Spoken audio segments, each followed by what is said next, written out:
Hello everyone, আশা করি সবাই ভালো আছেন। আজ একটা ব্লগ ড্রাইভিং নিয়ে আসলাম। অ্যাকচুয়ালি যারা চট্টগ্রাম বাইরে থেকে আসেন এবং চট্টগ্রাম থেকে কাপ্তাইয়ের উদ্দেশ্যে যেতে চান সেলফ ড্রাইভিং গাড়ি নিয়ে, তাদের জন্য আশা করি যে আমার এই ভিডিওটা সহায়ক হবে। শুরুতে আপনাকে আখতারুজ্জামান চৌধুরী ফ্লাইওভারে জিসি থেকে উঠে যেতে হবে এবং সেটাই বহদ্দারহাট এসে নামবে। বহদ্দারহাট অংশে নামার পরে দিয়ে আরেকটা ফ্লাইওভার আছে, এই ফ্লাইওভার দিয়ে আপনি সরাসরি উঠে যাবেন। মোট কথা আপনাকে নিচে দিয়ে যেতে হবে না, কিন্তু এই ফ্লাইওভারটা দুটো অংশ দুই দিকে ভাগ হয়ে গেছে, সেটা একটু খেয়াল রাখতে হবে আপনাকে। যেমন সামনে একটা ডান দিকের অংশটা কক্সবাজারের দিকে গিয়েছে এবং বাম দিকের অংশটা আপনার কাপ্তাইয়ের দিকে গিয়েছে। এই যে এখানে একটা ইন্টারসেকশন আছে, এই ইন্টারসেকশনটা জাস্ট একটু খেয়াল রাখবেন। শুরুতে এখানে আপনি বামে যাবেন, ঠিক আছে? এখানে বামে দিকে গেলে আপনি কাপ্তাই রাস্তাটা পেয়ে যাবেন, আর ডানে গেলে আপনাকে কক্সবাজারের উদ্দেশ্যে যে রাস্তা রয়েছে চট্টগ্রাম কক্সবাজার, সেই রাস্তা চলে যেতে হবে। এখানে একটু নামার সময় একটু খেয়াল রাখতে হবে, এখানে নামার লাইনটা double line, that means single up single down, four line না। সো এটা একটু খুব কনজেস্টেড এবং একটু ন্যারো, এবং আপনার যেহেতু আপনি ডাউনওয়ার্ডে থাকেন তো আপনার গতিটাও আপনাকে একটু নিয়ন্ত্রণে রাখতে হবে। এরপরে যেতে আপনি সোজা চলে যাবেন কাপ্তাই রাস্তার মাথায় গোল চত্বর। এখানে একদম সোজা ফ্লাইওভার দিয়ে নেমে এরকম একটা গোল চত্বর পাবেন। সেই গোল চত্বর থেকে আপনাকে একটু বামে যেতে হবে, এটা হচ্ছে কাপ্তাই রাস্তার মাথায়। এখানে একটু সবসময় একটু জ্যাম লেগেই থাকে, যেহেতু এটা একটা জাংশন।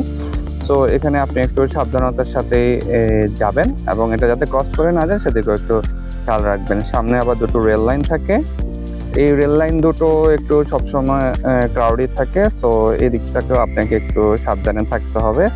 এখানে কিন্তু আপনি শহরের বাইরে চলে এসেছেন, ঠিক আছে? এখানে আরেকটা রাস্তা আছে, এটা যারা বহদ্দারহাট দিয়ে ঢুকতে চান চান্দগাঁও আবাসিক এলাকা দিয়ে, তাদের জন্য এটা আছে।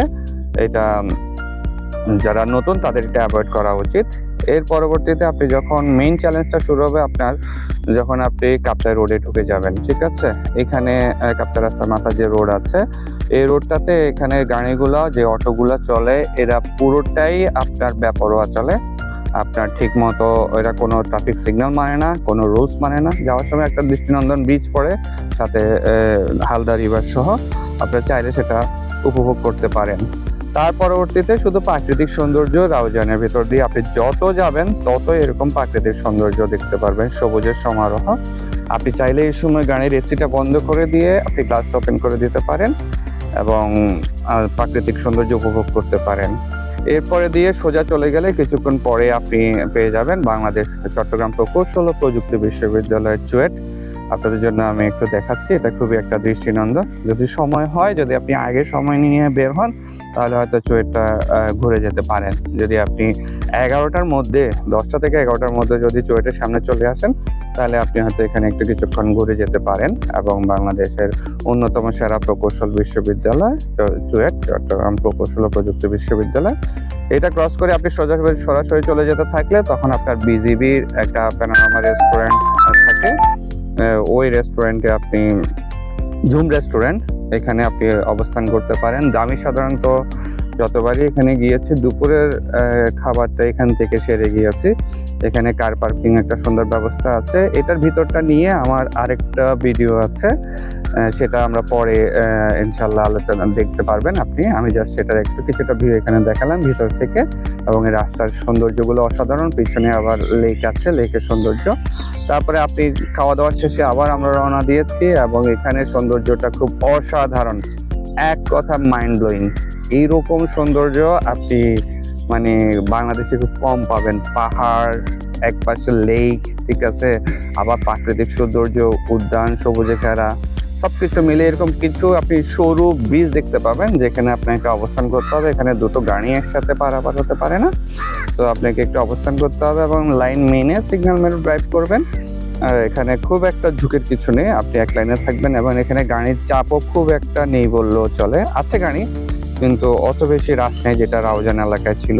হ্যাঁ, এখানে নিয়মিত বিরতিতে গাড়িতে আসতে থাকে এবং আপনি জাস্ট সেফ ড্রাইভিং করেন, আপনার লাইনে থাকেন, তাহলে আপনি খুব সহজেই আপনার পৌঁছতে পারবেন। এখানে পাহাড়ে যখন আপনি আপওয়ার্ডে উঠবেন অসাধারণ, এবং নামবেন, এবং এখানে কিছু বাঁক আছে, 360 কিছু বাঁক আপনি পাই, মনে হবে যেন আপনি লাইভ ভিডিও গেমস খেলছেন, রেসিং, ঠিক আছে?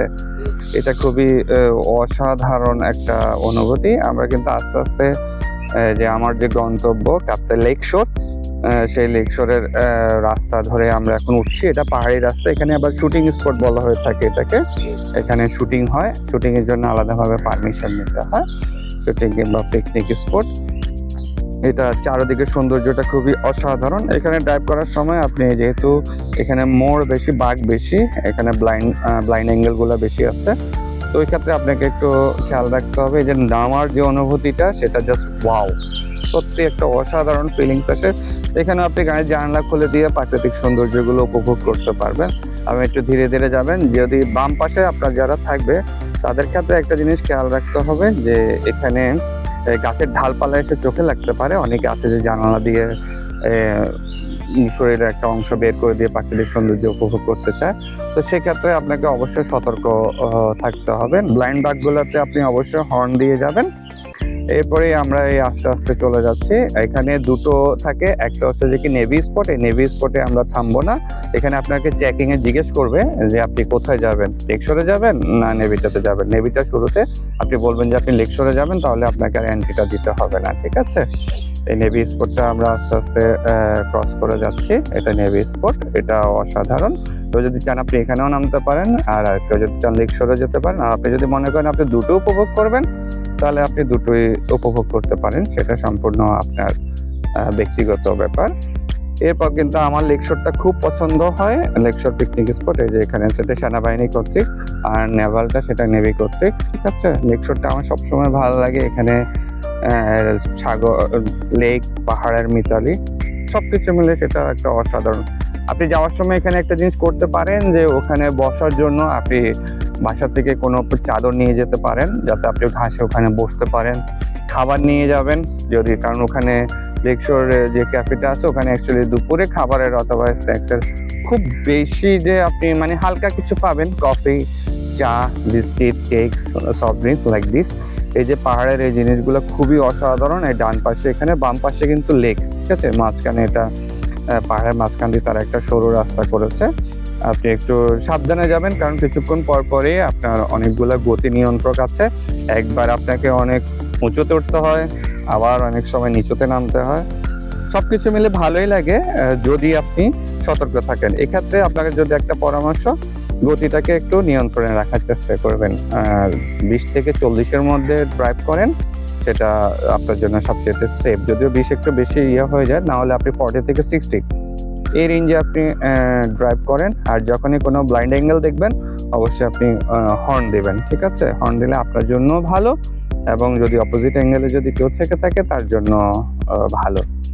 তো যেটা বলছিলাম, আপনি অবশ্যই খাবারের কিছু নিয়ে যাবেন। এই রাস্তাটা জাস্ট আমার কাছে মাইন্ড ব্লোয়িং। আমি যতবারই যাই ততবারই চাই যে এই রাস্তাটাকে আমি উপভোগ করতে, এবং এইটার সাথে আমার অনেকটা কক্সবাজারের যে এন্ট্রান্সের যে রাস্তাটা, সেটাও আমার কাছে কলাতলি বিচের আগে, হ্যাঁ, শুরুতে ঢুকতে সেটাও অনেকটা এরকমই আমার কাছে মনে হয়, এবং এটা ভালোই লাগে না আমার সময়। তবে ওই যে আগে যে বললাম যে আপনি অবশ্যই কি রাখবেন, আপনার গতিটাকে নিয়ন্ত্রণে রাখবেন। গতিকে যত নিয়ন্ত্রণে রাখতে পারবেন তত আপনার জন্য সুন্দর এবং আনন্দদায়ক হবে। বামে এখানে আরেকটা নতুন একটা লেকশোর রিসোর্ট খুলেছে। এখানে একটা সুইমিং পুলও আছে। সুইমিংটা একটু ছোট, ওইটা নিয়ে আমার আরেকটা ব্লগ আছে, আপনি চাইলে ওটা দেখতে পারেন। ওটাও ওখানে বিস্তারিত আমি দিয়েছি, ওটার ভিতরের অবস্থা বা কেমন বা কি ভিউ আপনি ওখানে পাবেন। চাইলে ওখানে আপনি দেখতে পারেন। ঢুকতে ওখানে আপনাকে টিকিট কেটে ঢুকতে হবে, ঠিক আছে। ওখানে একটা নির্ধারিত টিকিট ফি আছে, সেই টিকিট ফিটা দিয়ে আপনি ঢুকবেন। আর অলমোস্ট চলে এসেছি।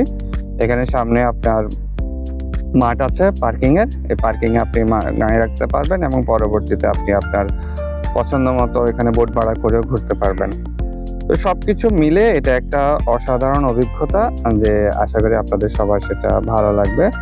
তো এতক্ষণ পর্যন্ত সবাইকে ধন্যবাদ।